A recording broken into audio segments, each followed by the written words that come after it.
Welcome to the Republican Professor, and we have a recurring awesome guest here today, this afternoon in Texas, and this morning in California. And by the way, all of my exes live in Arkansas, which is just one state over. We have Dr. Shannon Holzer, Ph.D. How you Thanks for doing? being here again, Shannon. Happy to be with you. Shannon is an expert in the First Amendment religion clauses because he got like a PhD in it, basically.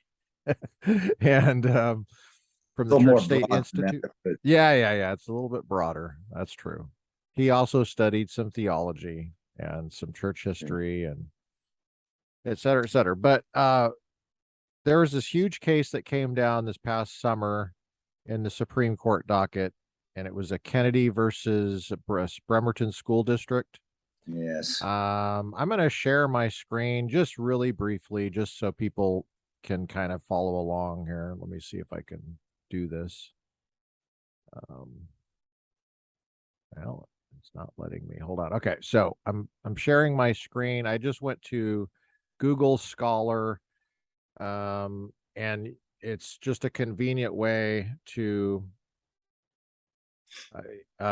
pull up these Supreme Court cases. You go to case law. You can go to articles, but go to case law, go to federal courts, because this is a federal court decision, and it's Kennedy versus Bremerton. Of course, you have to know how to spell to pull it up. And then sometimes there's multiple entries when it goes all the way to Supreme Court. You got the history. So you want to pay attention to the date. I happen to know it was decided in June of 2022. So I'm going to click on 2022. There it is. And the pagination is right here. It's big number 2407. That's the page number. 142 Supreme Court is the volume number. And if you scroll down, you'll see the page numbers on the side here. So this involves a guy named Joseph Kennedy. Gee, I wonder who he's named after, who lost his job as a high school football coach in the Bremerton School District after he knelt at midfield after games to offer a quiet personal prayer. Oh my gosh.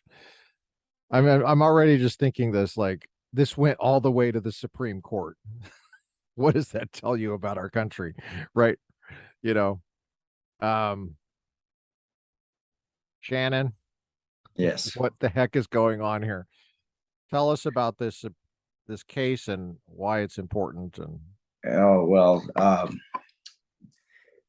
going to start a little bit with the case, then, like I said, why it's important. I'll go in that order.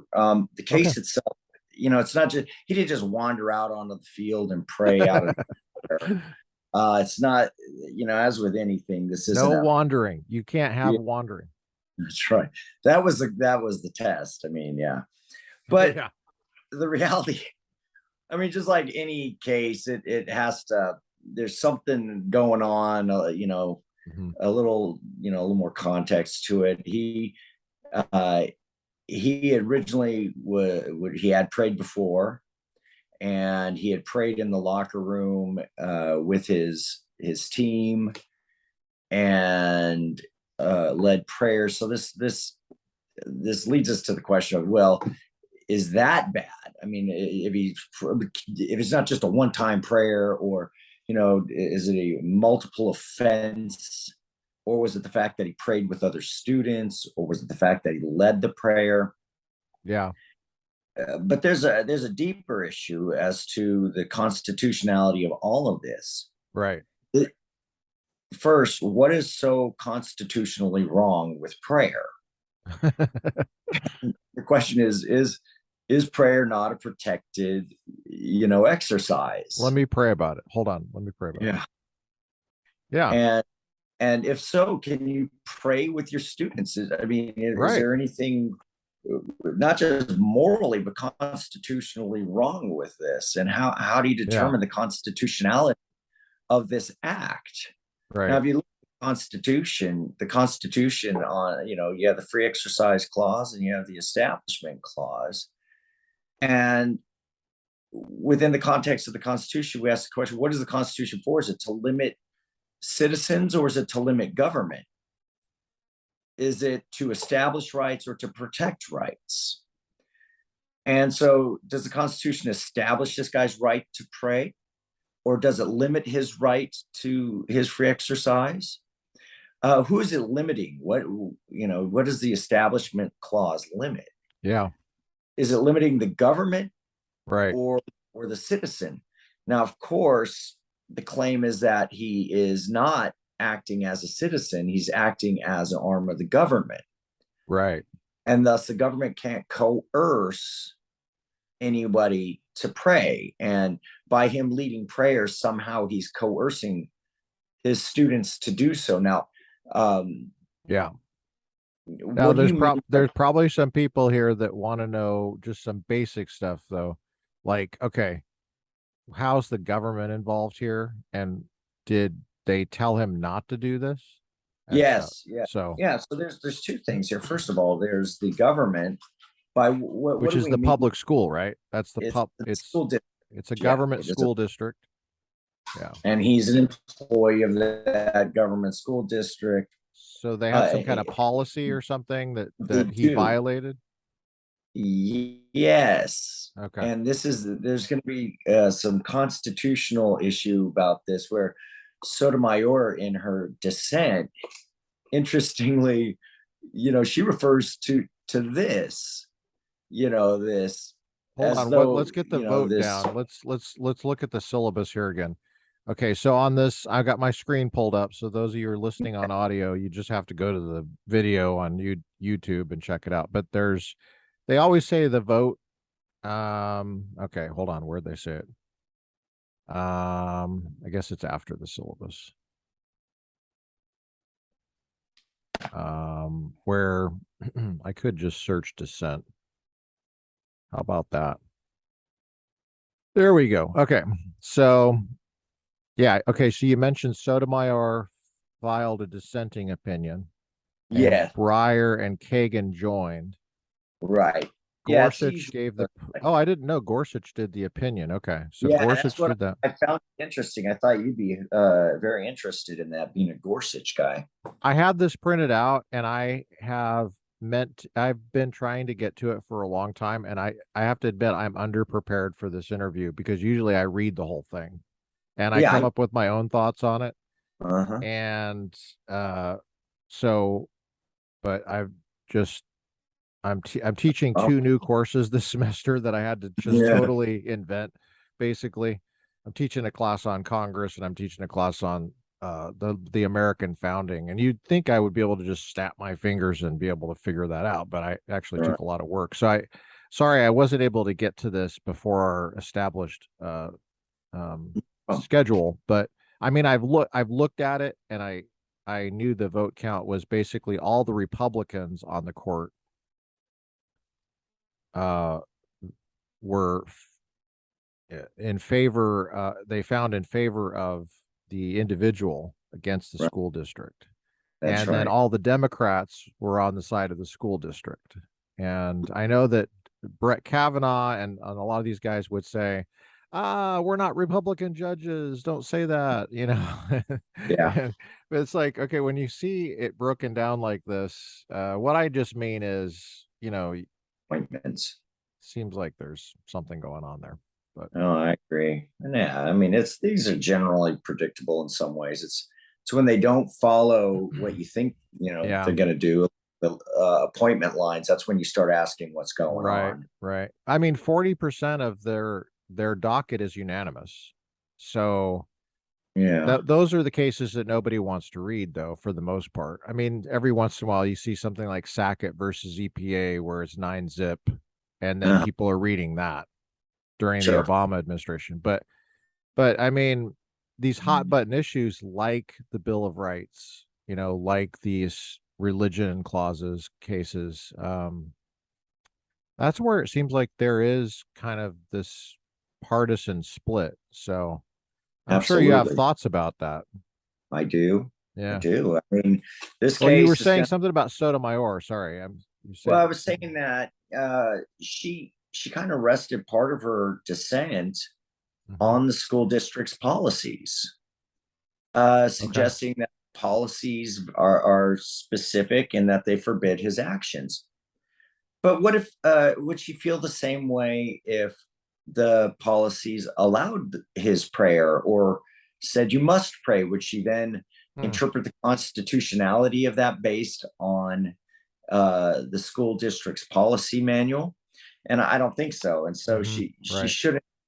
She's got the, in this sense, she got the cart before the horse. She should be asking, is it constitutional for a coach to pray uh, as a free exercise of his religion? Uh, Well, look at that second sentence in her dissent there.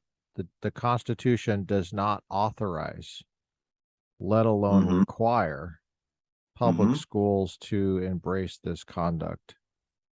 Hmm. right.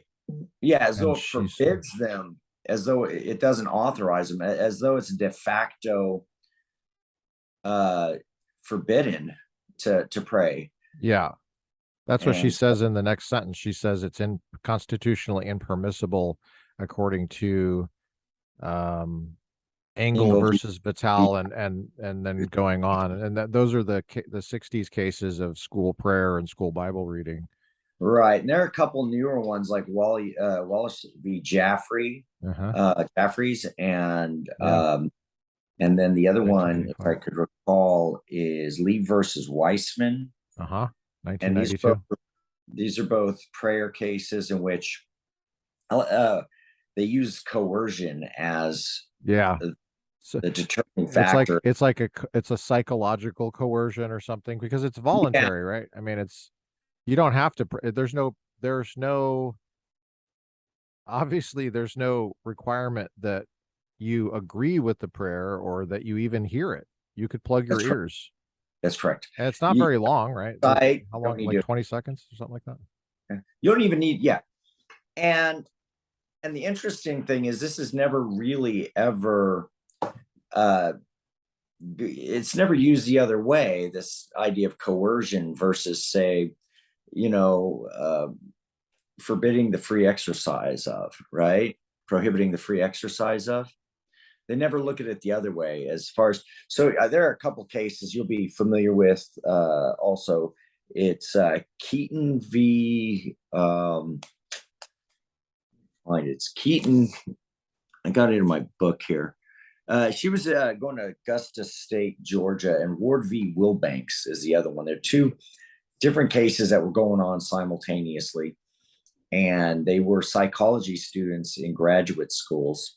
And both of these graduate schools, one was Eastern Michigan University or Eastern Michigan State University, I think it was, and the other one was Augusta.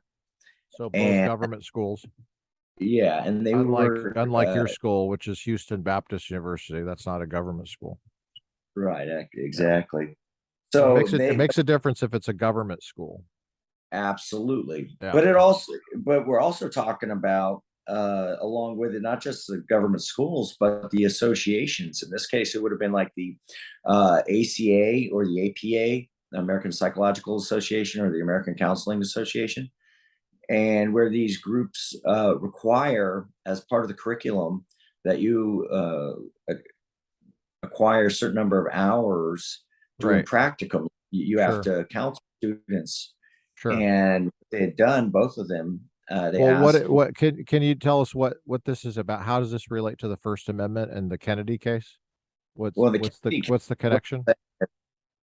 okay, I'm glad you're saying that. So with the Kennedy case, Sotomayor, she, and we're going to talk about the Lemon test here in a minute, but she determined that this is coercive by nature because it's coercive by nature. This government official is coercing students into prayer who otherwise might not have prayed with him, and that they felt pressure to pray and had reflected this to their parents. Their parents wrote a letter. So they felt this low level of coercion in the same manner as, say, Lee versus Weissman and Wallace v. Jaffrey in the public prayers at, graduation ceremonies. So they feel this sense Yeah. of coercion to pray Right. and then you have, a violation of Yeah, the the same sense of coercion that I had in 8th grade when Mrs. Fisher at Deer Creek Junior High School made fun of President Reagan. right. Oh Yeah, yeah. Oh, sorry. Did I? I'm sorry. Did I say that out loud? I'm sorry. That was I just a know, memory that I was having. Sorry. of course. It's Well, okay I when could, Democrats do it.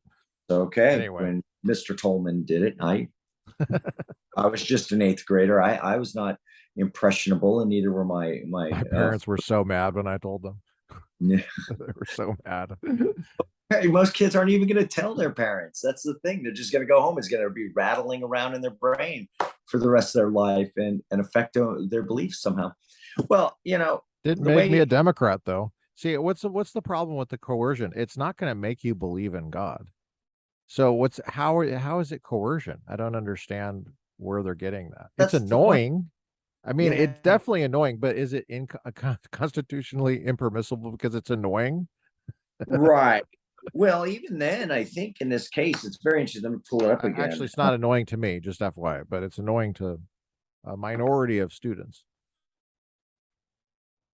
Um, there was something. Well, I'm going to get back to the Keaton and Ward case, but there's actually it's this idea that where does coercion you just come across, and it's in this case in Gorsuch's decision, where it just Yeah. kind of de facto becomes this heckler's veto, where Oh, you can't just say, oh, they've been somehow coerced or bothered by it, thus they get this heckler's veto over it. You can't do it, and I like that. I thought that was well reasoned. But the way this relates to the two other cases, the two grad students, is the level of coercion. These students just have to endure watching a guy pray, heaven forbid, right? mhm. On the other hand, with Ward versus Wilbanks, Ward and Wilbanks, those cases, in Keaton's case, she is Ward v. Wilbanks and Keaton versus Augusta. I'm sorry.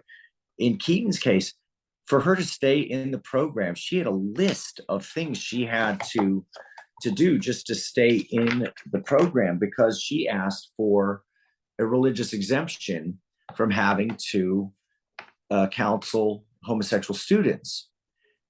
And they said no. But as a matter of fact, for you to even stay in, you need to do this, fulfill this remediation plan. And this is what was in this remediation plan.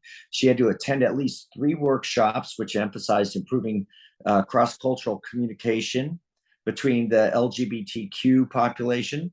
She had to read at least 10 articles in peer-reviewed journals having to do with the LGBT community and write papers on them.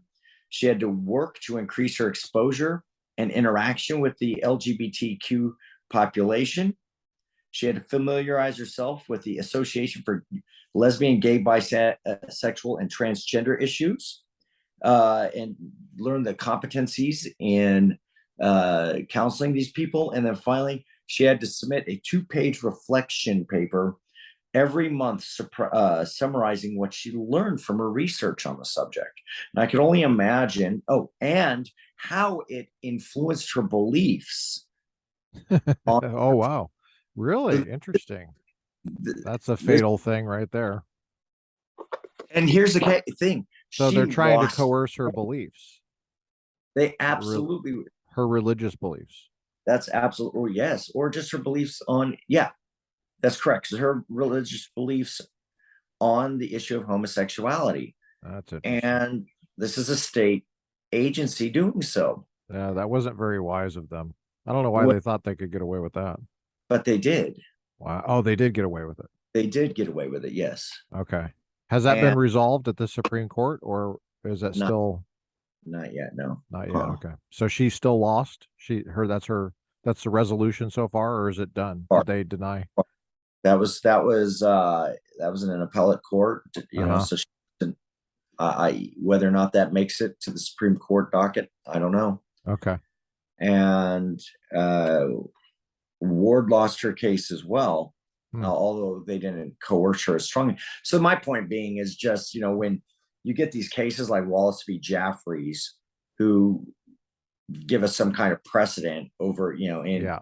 using a test of coercion, the coercion test, and it's on a hair trigger, right? Right.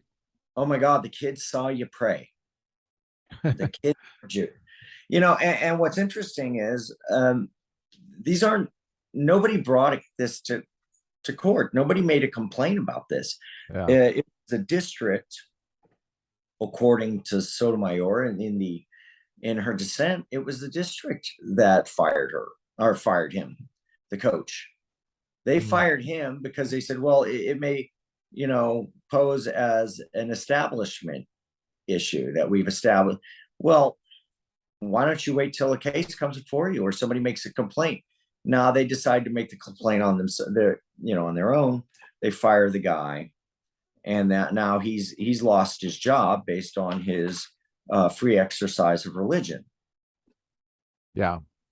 And the great thing about it is that at the end of the day, they made a choice. They made a choice to get the new court made a choice to get rid of the lemon Okay. test Gotcha. on this. And you think this is a good thing? Oh, absolutely. Because they say the lemon test is, well, first of all, the lemon test didn't yield a whole lot of conclusions that follow. They were all over the place. You could never guess using the lemon test which way hold on. was. Tell us why it's called a lemon test. I'm going to share my screen. Okay, yeah. So the lemon test comes from, I mean, what is it? Why is it a test that you take in school? What's the test? You know? Yeah. But think very basic here. I know that all the attorneys in here are way ahead of us. Okay, great. But you know, there are people that didn't major in this stuff, you know, to say the least. They might major in biochemistry. They're really smart, but they need it kind of be walked through some of this. Mm-hmm. So Lemon v. Kurtzman was a case where schools, private Christian schools, probably primarily Catholic schools, were getting reimbursement for teaching secular subjects, and they'd get about 15% back if they, you know. Was this Rhode Island, or I can't remember, where was this? Yeah, I don't have the case in front of me. I just okay, here's the lemon. I'll pull the lemon test up here. Hold on a second. I'll pull the case up. Okay, so the bottom line, Lemon versus Kurtzman, 1971.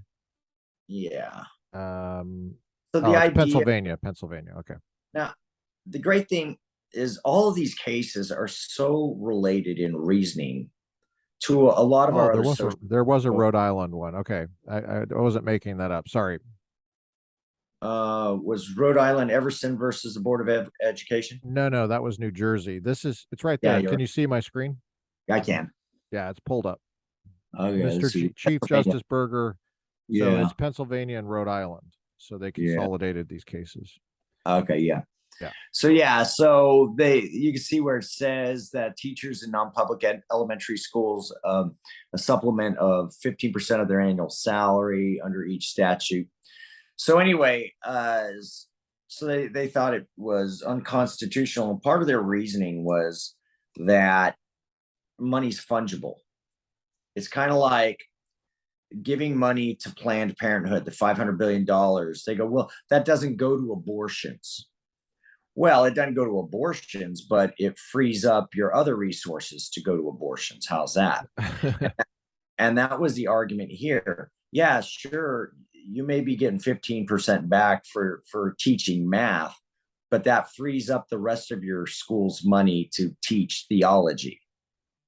Well, and you know, it's also, I see what you're saying, but I think it's good to have a little background knowledge of like what teaching at a private school is like, because the public schools pay way more.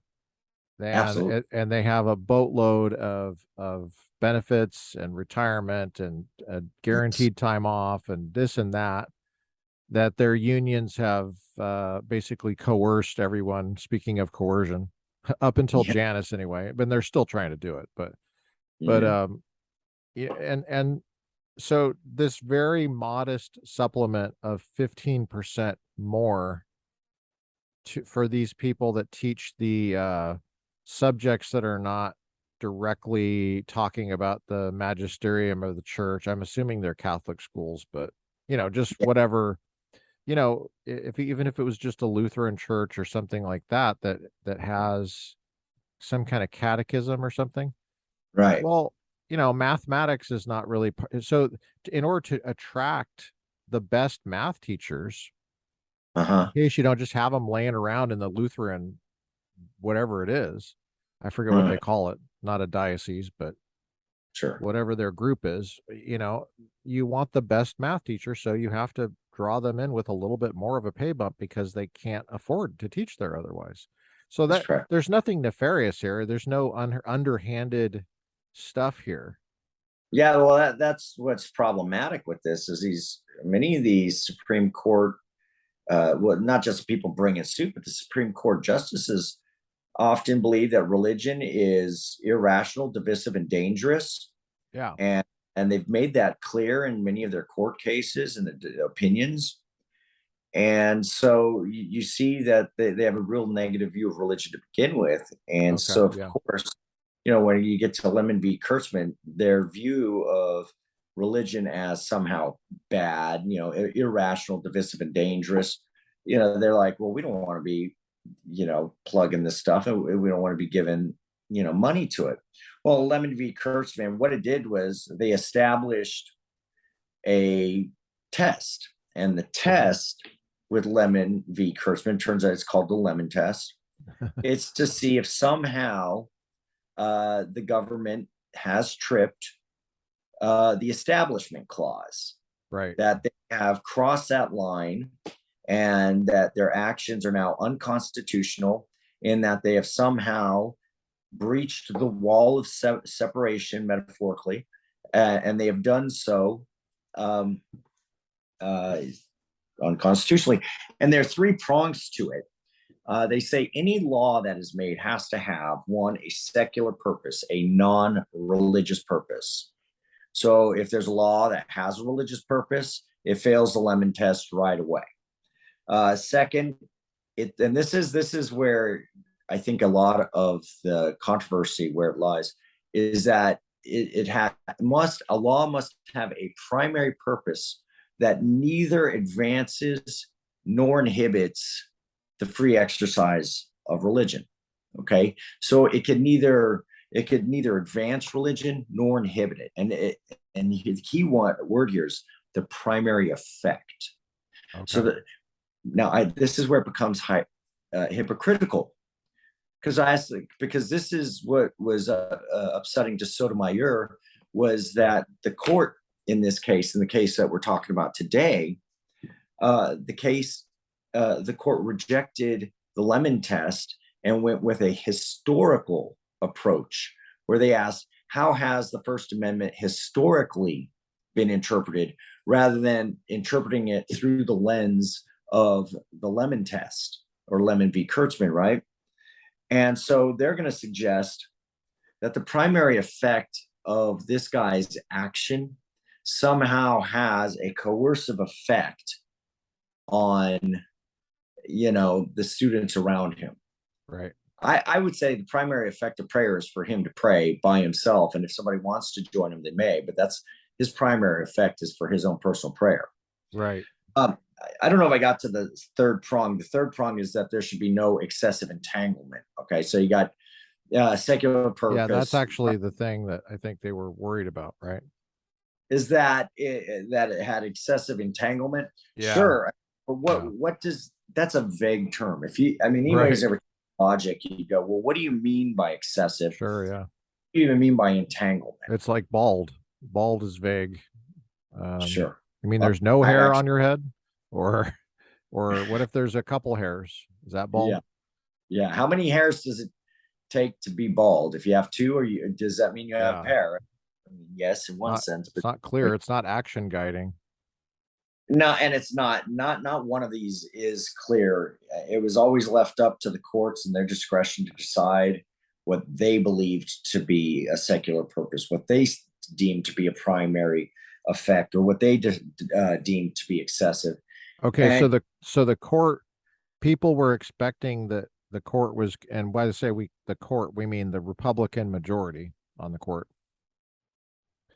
I know everybody's cringing right now because I'm saying that, but I mean, it's like, look at the name of the podcast. Okay. So Yeah. that's effectively what we're saying is that, because I think a lot of people that don't follow this, the court is just a shorthand for the majority on the court. That's true. Yeah. That's what and people and so they understand. might be confused. You talk about Congress did this or that. You mean the majority in Congress did this or that? You know, I mean, Right. I not think just a lot one of people person. like, So it's kind of like when politicians say the voters say, you mean your voters. right. Yeah. The court says, well, the majority Right. of the court says, and I think Yeah. a lot of people like use it disingenuously, in that it's almost like they assume or want you to assume that the court is speaking univocally in this case, when in fact that's not the case. Well, unless they don't like it. And what, like Senator Whitehouse is always complaining about the Roberts Five. Yeah. The Roberts Five, you know, they got this dark money, and they, Yeah. you know, they're this and that. And they got you know, this is a 5-4 decision. This is a 5-4 decision. And it's like, well, okay, well, now it's 6-3. So, Yeah. well, anyway, I mean, I want to make light of it because we've been on the losing end of these things. I mean, we were on the losing end of Roe versus Wade. It was 7-2. And we were on the losing end of Plessy versus Ferguson, which was 8-1. Right. And it was just Justice Harlan that was dissenting in that case. Sure. And you know, like I've been on the losing end here, and it doesn't feel very good. Oh, absolutely. And that's why I wanted to go to Sotomayor's dissent. Sometimes that's where the meat is. And you go, well, all right, if if this is just a matter of numbers here, let's hear your argument. Right. And so let's hear the argument. Yeah. Her argument is, she didn't want to give up the lemon test. And one of the reasons she did this, and this should be interesting because it's also relevant to the Dobbs case, because she said if you give up Lemon v. Kurtzman, you're also basically affecting decisions that were supported on that test. It calls into question any other decision that was ever decided on the Lemon test. Mm-hmm. And my answer is a question. So what's the problem there? You know, if it's a bad test, why should we keep the bad decisions, the fruit of that poisonous tree? And you're saying it was a bad test from the beginning. Yes. It made a mistake from the beginning because the excessive entanglement prong is just vague. And it doesn't make do I have you right on that? Do I have you right on that? Yes, it put the burden of proof on the hands of the religious practitioner rather on the government from justifying its actions. Okay. Yeah. And the word excessive is like, okay, so there's a permissible entanglement that's not excessive. Like when I hear the term excessive, it sounds like, if someone is excessively loud, right, sounds like they could be just a little bit less loud and it wouldn't be excessively loud. Right. And so excessive entanglement, it's like, okay, so there could be some entanglement, just a little bit less than walking on the field and quietly voluntarily praying. Well, it's but how is that excessive? That's not an excessive thing what he did. I agree, and that's why I say the courts generally determine. I say the courts, whomever is in charge, the Republicans or Democrats, generally, if you get a separationist on the court, they're going to think that anything is excessive entanglement. Yeah, what do you mean by a separationist? So separationists, generally, you have accommodationists and you have separationists. Okay. The separationists are going to, it comes in degrees, but from separation of church and state, that phrase? That is what I mean by that, that there's a, But that's in the Constitution. no, it's not. No, it's not. We know it's not. Someone's listening to this and they think it's in the Constitution. I So know. just like, yeah, So, so when we get the term separation, it's a person who believes that there should be a strict separation of church and state, that the two should be divided, neither should cross paths, there should be no overlap. right. And where do we get this idea of separation? We get it from a letter to the Danbury Baptists from Thomas Jefferson. And the Danbury Baptists were, keep in mind back then, the Baptists were not a large group of people. These were, compared to the Congregationalists, the Presbyterians, and the like. They were fairly slim, is what you're saying. They were slim, and they're generally probably now. On the other hand, those Baptists, much different, right? They could lose a little weight. That's right. So back then, they were worried that the Congregationalists were going to become the National Church of America. Keep in mind, back then, the states had state-funded churches that actually took taxes from people, right, for their tithes. I mean, and there was no problem back then. They didn't argue about, they didn't say this is unconstitutional. They didn't say it's a violation of, separation of church and state. They didn't say, but what Thomas Jefferson did when he wrote a very short letter, if you could imagine, say, Barack Obama, Joe Biden, or Donald Trump writing an email to somebody, you wouldn't consider that law or some kind of executive order. But we hold Thomas Jefferson's letter to the Danbury Baptists up as though it's some kind of law and official decree as to how we should interpret the Constitution. But anyways, this short letter just said that there should be a wall of separation between church and state that is high and impregnable. Yeah. And he was just assuring the Baptists, the Danbury Baptists, that no, we're not going to have a national church, and it's not going to be the Congregationalists. You can see this in the back and forth between them two. But ever since the case Everson Everson versus Board of Education in 1947, I should say up until 1947 with the Everson case, they never used that phrase, separation of church and state, or the wall metaphor. It was used in that case by one of the justices who asked his neighbor, who just so happened to be a Thomas Jefferson scholar, and this Thomas Jefferson scholar pulled it out, from his book that he was writing and sent it to him. I almost thought you were going to say something else. He pulled it out of this. Pulled it right he out pulled of it out of his book. Yeah. And yeah. And so the question is, Donald Drakeman has a great book on this called Church, State, and Original Intent. Princeton something University. like this one. Yeah, that's it. Yeah, hold that up. Yeah. Hold that closer. So yeah, that is a great book. So Drakeman, he refers to, this is the fact that the wall metaphor was not brought up till 1947, and That's crazy. He brings up, wasn't it in the Reynolds decision? Did they reference it in Reynolds? But Reynolds was later. No, I mean, you know what I mean by Reynolds decision. Oh, right? you mean the polygamy. Yeah, the polygamy case. Oh, that was in That was in the 1800s. I'm gonna just keep talking. I'm just gonna look it up while you're talking, because you're. Well, the thing about, even if it was, let's pretend it was brought up once. The fact, I'm trying to get to Google. How do you get to Google again? I think I search Bing, and then. Yeah. Okay. Well, if we point to one example of the separation of church and state metaphor, the wall metaphor being used only once before 1947.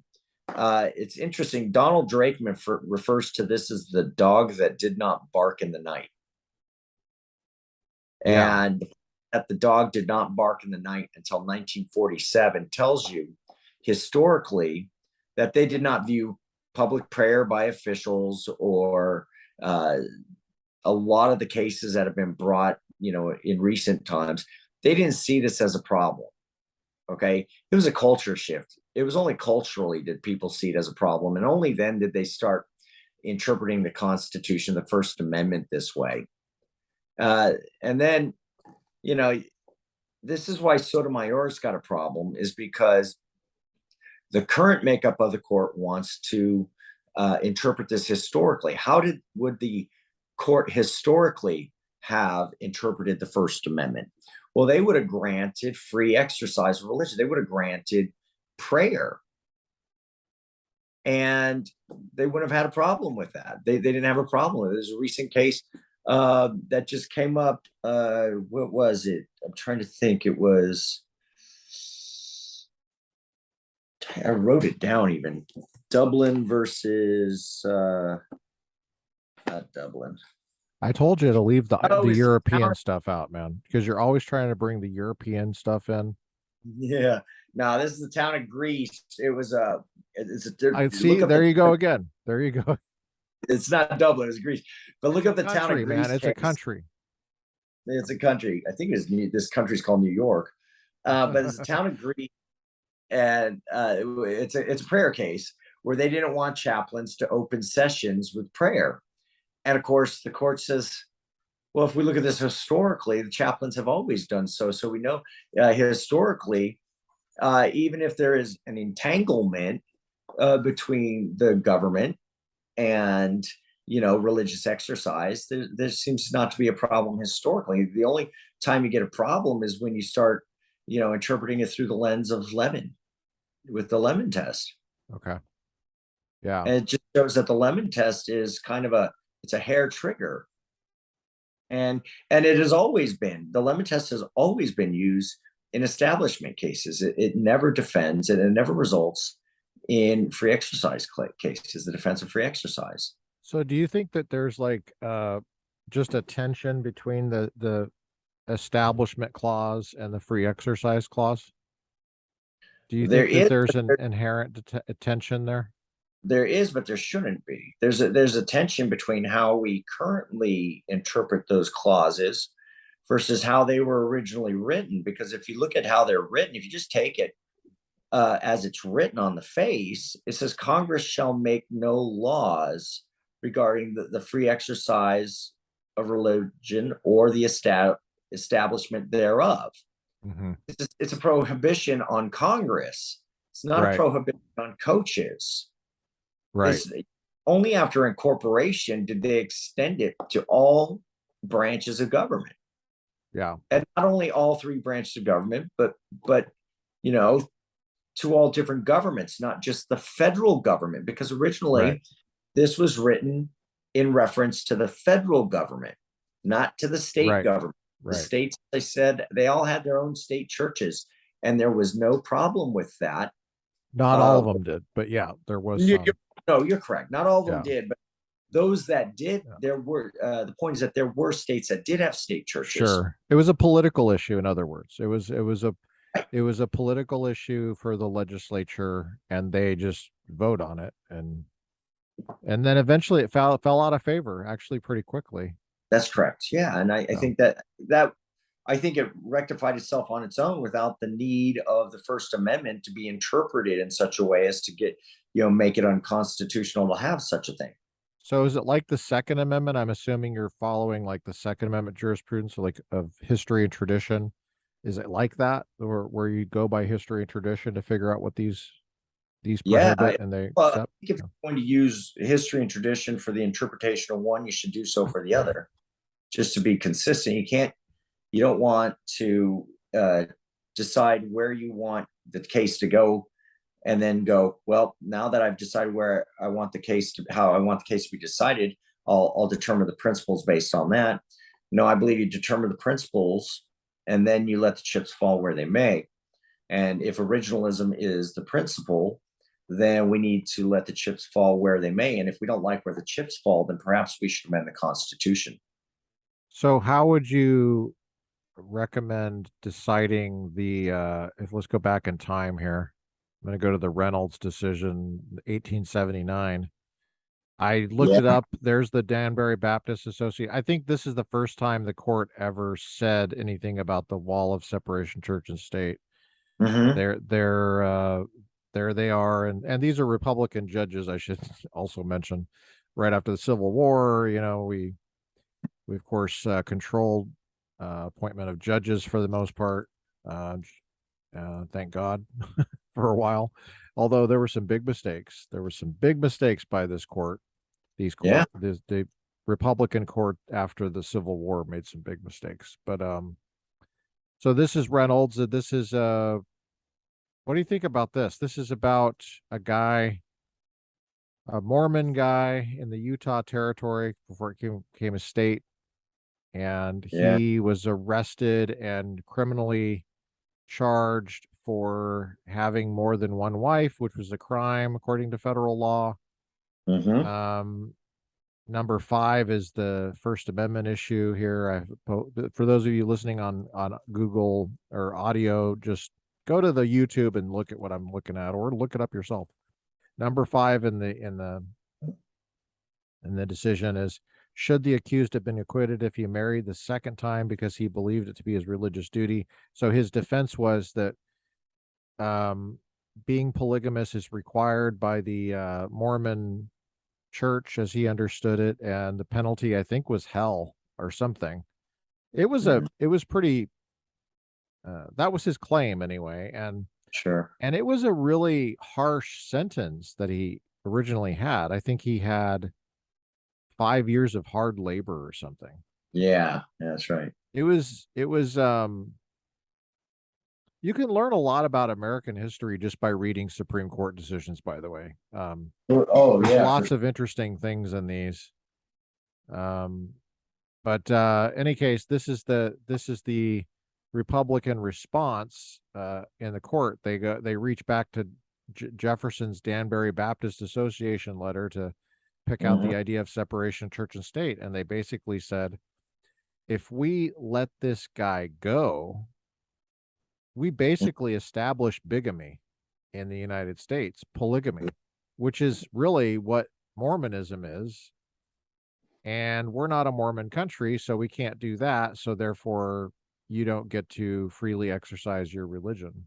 Is that how would you resolve that case? Or Yeah, well, even before going through that, the country is already dedicated to ridding the world of the twin relics of barbarism.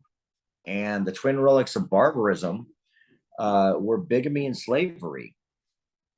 And so this fell right within the purview of that. And so they had actually, when they went after Reynolds, they went after him specifically, and they did not want to go after the apostles of the church. They didn't want to go after the leader of the Mormon church. They didn't want to okay, make it as big a case as they did. And they saw um, they said somewhere in the case, we should look it up because I'm not going to quote it accurately, but they mentioned in the Reynolds case somewhere about there are some things that are just too egregious that though they may be religious, that we can't accept. Like, for example, we're not going to accept human sacrifice and cannibalism. Yes, it right, is. It is. You could have your religious belief about that, but the practice of it is so bad that these things just can't be allowed. And the same is true with bigamy, and that's how they made that distinction. They yeah. say, yeah, Well, we they get use history and tradition too, going back to England and that part of the British Isles is called Dolphin. I think, well, not Dolphin, Wales. Sorry, I get those. what does football have to do with this? um, they go back to the history and tradition of Christian Europe, and then they basically say this is our tradition, not the Asiatic nomadic peoples of Asia and Africa, and I forget who else they say. Um, and so and here's a nice little quote here.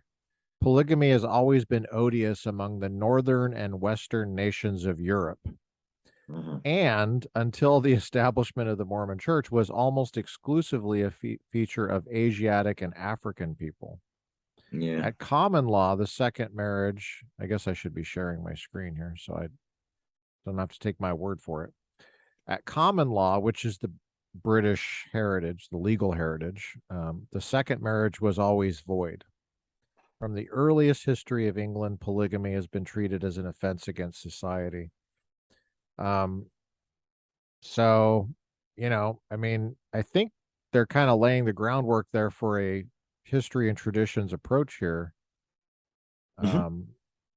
And so which history, which tradition, and they're carving out, well, we we're an Anglo society in our law, in our legal tradition, and we're speaking English here. We were a colony of England, and that's our history and tradition. Um, and you know, but I think in this case there is a hmm, there's something that makes me think that there might just be an inherent tension between those two clauses in the First Amendment, Well, that's I mean, I don't because find that, well, it depends on currently I'm going to argue that you're right. Okay. I could exercise my religion freely, of course, until it violates your rights. Mhm. And I think with the free exercise, we should err on the side of freedom. Okay. And only, the government has the burden of proof. It is their burden to go through the due process to show that they could take away my right to say, pray, tell people about what I believe, exercise my conscience in public. Because if it's it's just like crime. Am I innocent until proven guilty, or is it my job to prove my innocence until I'm guilty until otherwise proven innocent? And it seems to me that with the religious clauses, that the courts in the past, up until this case, have often erred on the side of you're guilty until proven innocent, that religion is irrational, divisive, and dangerous. Thus, if it's found in the public square, for there to be some kind of tolerance of it, the religious advocate must show why this is the case and why the government should allow it, rather than the government having to prove that it is allowed to stop it. If that makes Well, sense. yeah, I mean, there the reason that we have these issues, well, one reason is that we're a majoritarian society in a sense, right? So the majority makes these rules, right? And sometimes the majority is, well, oftentimes it's just Christian, right? Right. Very broadly speaking, and very watered down meaning of that. Sure. Um, like for example, that Bronfield versus Brown case. Do you remember that one? That was the Orthodox Jewish guy that wanted to open his shop on Sundays because that's a Yeah. business day for him. He takes a Sabbath on Saturday. He's closed down and he's losing all the money to his competition on Saturday. Hmm. Well, I think it was in Pennsylvania, they made a Sunday closing law where you had to close down for non I hate this creepy language of non-essential. Right. Yeah. I'm pulling it up. Bronfield versus Brown. There we go. I think it's in the 60s. Okay, 60s. Okay, so I'm pulling it up here. I guess you can't see this. Keep I'll forgetting see to it. share my screen. Okay, so here's this criminal statute. Dude, 1959 proscribed Okay. Sunday retail sale of certain enumerated commodities. Listen to the language here. It's two merchants in Philadelphia who engage in the retail sale of clothing, home furnishings, and they're Orthodox Jews. And the issue of what was essential and inessential, I hate that language. Yeah. Yeah, hold on. Oh, why am I not being able to search here? Okay, so the issue was, can they basically enforce a majoritarian Christian Sabbath on the state with Right. criminal penalties? Yes. Yeah. Right. Yeah. And this guy, A from lot his of closing laws. perspective, he's just, all he's doing is he's taking advantage of the first business day of the week, which is Sunday.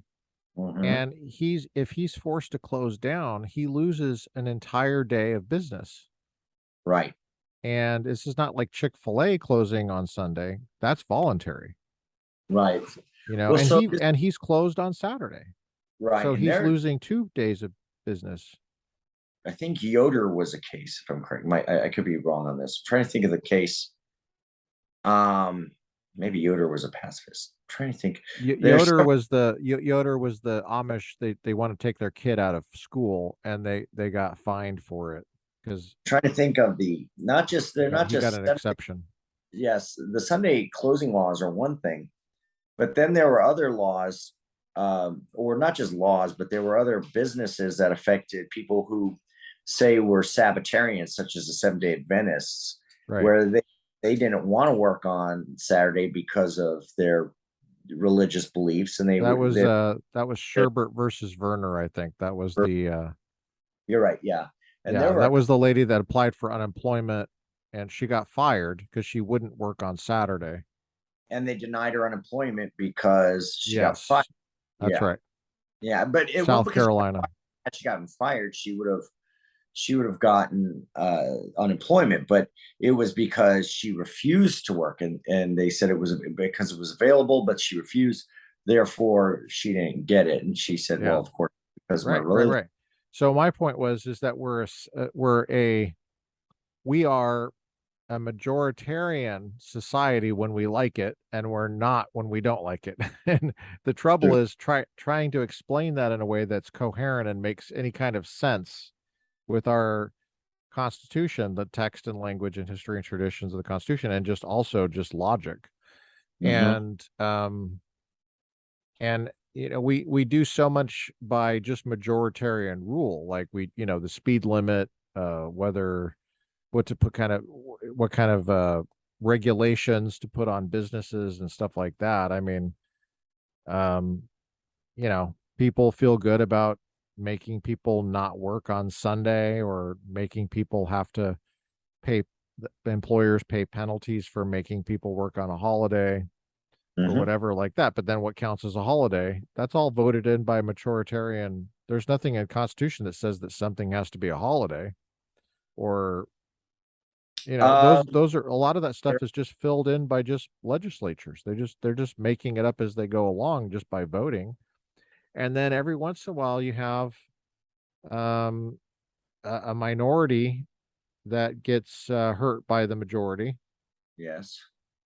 and um they reach into the text of the Constitution, and they grab onto something, and they say, hold on, I can Uh-huh. use this now to beat back the majority, and tell them to lay off and knock it off. Yeah. And that's what that guy, the Mormon, was trying to do. Because most of Americans didn't want polygamy. So this So I wanted to write this article a long time ago, and it still needs to be written if it hasn't already been done. But given the Obergefell case, where marriage is now defined, it's no longer one man and one woman. Let me tell you what, if Obergefell were decided back along with Reynolds, there'd be no same-sex marriage today. But now that Obergefell has determined that marriage is not explicitly one man, one woman, what does it do to the Reynolds case? Could somebody come out and, as a test case, they go out and they intentionally marry another woman with the intention of, or actually, here, let's do it exactly the way Obergefell did. They go in to get a new marriage certificate, a new marriage license with their second or third, their second wife, let's say, and they bring in their first with them just to make it known that, they're already married. And The they first say, wife is a witness. yeah, that's right. My first wife's going to be the witness. And so now they go, well, we can't issue this. And they get this Kim Davis, secularist Kim Davis, who says, I'm not going to issue that. And you go, well, I'm going to make you issue it, or maybe you could be held in contempt of court. And so you take it to court as a test case with the intent of bringing it all the way up to the Supreme Court after you lose a couple of cases, and you appeal it all the way up there. And then you hopefully, not I, but one hopefully gets to the Supreme Court, and let's pretend they get the court of choice. They don't get the current Republican court, but let's say they get a really progressive liberal Democrat court. And now that they could say, yeah, this idea of holding to one man, one woman marriage is a relic of the Christian, understanding of religion, of marriage. We don't need to hold to that. And we could open up to all forms of marriage. So let the marriage licenses fly. And we could just as easily revisit Reynolds on that ground. So you don't even need to do it. You don't even need to do it. It seems like you have to have a definition of marriage, which is what I had a problem with Obergefell and these other cases like Perry versus Schwarzenegger is like, I just think that you need to have a definition of marriage. And that's what Prop 8 was trying to do in California. And I think that Prop 8 was just codifying what the definition already was. They weren't making up a new one. People they acted like this is the most horrific thing in the world. But if you replace that definition from, what are you going to replace it with? Right. And does that replacement make the same mistake that you just said the thing you're replacing made? Yeah. If the claim was that the original definition of marriage discriminated, well, but that's what the replacement's going to do too. Sure. Because otherwise it doesn't discriminate between what it is and what it's not. And you can't tell who's married and who's not married, and what arrangement is marriage and what is not. And you're going to have to pull from the tradition to understand what the word means, because the only reason we even use the word is from the tradition. That's why we use words. It's because they're in language, and language is old. And we're there's drawing on that. Great book by Whitty called From Sacrament to Contract. And he just breaks it down how. What's the name again? The guy? Whitty. Well, what's his last name? That is his last name. Oh, I was going to say that's a really weird first name, but okay. And you're on a first name basis with this guy? What's going on with that? No, it's John Whitty Jr. And it's From Sacrament to Contract. So the idea of marriage would be in sacrament, a covenant, or a contract. So you got the different traditions. With Catholics, it'd be a sacrament. With the Protestant Calvinists, it would have been a covenant, a covenantal idea. And then with then he brings it to a secular account historically to be just a social contract, just a contract between individuals, an agreement, right? Yeah, to have old, But contracts are regulated. Yeah, and contracts are heavily regulated. I mean, you can't just say whatever you want in a contract and then it's legal all of a sudden. That's not how it works. That's right.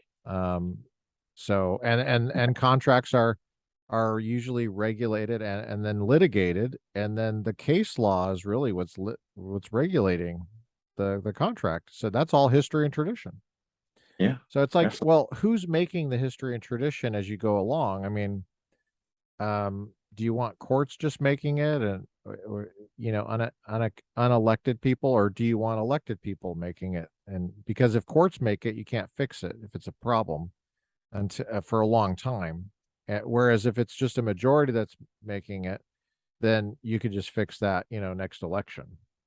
Right. Yeah. So, yeah, there's a lot of deep issues here with talking about this stuff. I think the majority versus minority thing, text versus um, uh, non-textual interpretations, whether to what extent history and tradition is relevant. Oh yeah. There's a whole lot to be said about the development of the First Amendment jurisprudence, the Mhm. idea in philosophy of law versus originalism versus the use of penumbras, Uh-huh. and the historical approach says if it doesn't say anything about it, Mhm. there's not much to say about it. And if they interpreted it this way originally, that's the way it should be interpreted. Now But there's this. let's go back to the Kennedy case, Okay, sure. because you know someone might think, what is the big deal here? Why does he have to pray on the football field? Why does he have to do that? He If doesn't. uh, so if it's not a big deal, then why can't he just go pray in his church? Why do we have to make a federal case out of it? Like literally. Yeah, literally.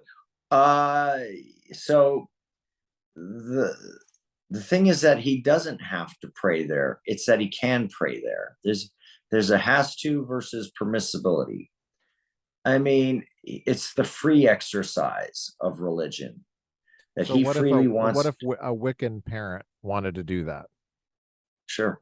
Then if And then I I mean, that would actually if be more fitting for like the state of Washington. sure. And if they're Bunch of free, dang if a pagans Wiccan, up there. look, there are going to be some Mormons and there are going to be some Muslims, and let's pretend.